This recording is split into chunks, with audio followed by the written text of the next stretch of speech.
जब सिद्धार्थ थोड़ा चलने फिरने के योग्य हो गए और बातचीत करने लगे तो साक्य जनपद के मुखिया इकट्ठा हुए।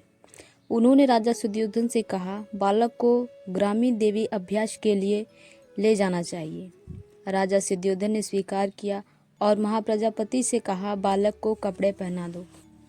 जब वह नन्हे बालक को कपड़े पहना रही थी, जब उन्हें पता चला कि उन्हें मंदिर ले जाया जा रहा है तो वह मुस्कुराए।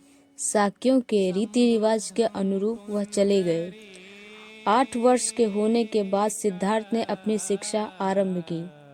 जिन 8 ब्राह्मणों को राजा सुद्योधन ने महामाया के स्वप्न की व्याख्या करने के लिए बुलाया था, वे ही सिद्धार्थ के प्रथम आचार्य बने। जो कुछ वे जानते थे, जब वे सब कुछ बता चुके तब उनके शिक्षण में सिद्धार्थ ने तब के सभी दार्शनिक सिद्धांत में प्रवीणता प्राप्त कर ली।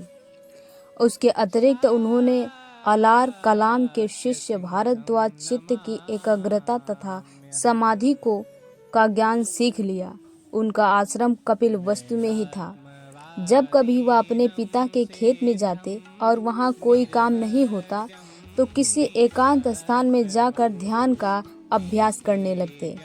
उनके मानसिक विकास के लिए सभी प्रकार की शिक्षाएं दी ही जा रही थी, किंतु उन्हें एक क्षत्रिय के योग्य सैनिक प्रशिक्षण प्रदान करने में भी कोई कसर नहीं छोड़ी जा रही थी। राजा सुद्योधन को इस बात का पूरा ध्यान था कि कहीं कोई ऐसी गलती ना हो जाए कि सिद्धार्थ के मानसिक गुणों का ही विकास हो और वह पौरुष में पिछड़ जाए। सिद्धार्थ स्वभाव से कारुणिक थे। यह वह पसंद नहीं करते थे कि एक आदमी दूसरे आदमी का शोषण करे। एक बार अपने कुछ मित्रों सहित वह अपने पिता के खेत में गए।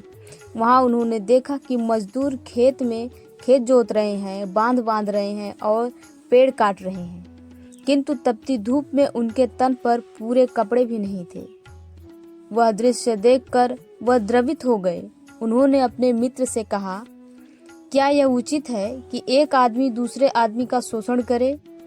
उनके मित्र के पास इस प्रश्न का कोई उत्तर नहीं था, क्योंकि वे जीवन के उस पुराने दर्शन में विश्वास करने वाले थे जिसमें मजदूर सेवा करने के लिए पैदा हुआ है और अपने स्वामी की इस प्रकार सेवा करने में वह अपना प्रारब्ध को ही भोग रहा है।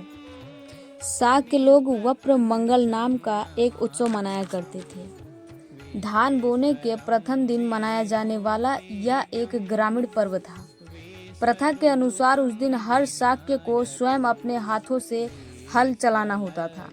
सिद्धार्थ ने हमेशा इस प्रथा का पालन किया और अपने हाथों से हल चलाया।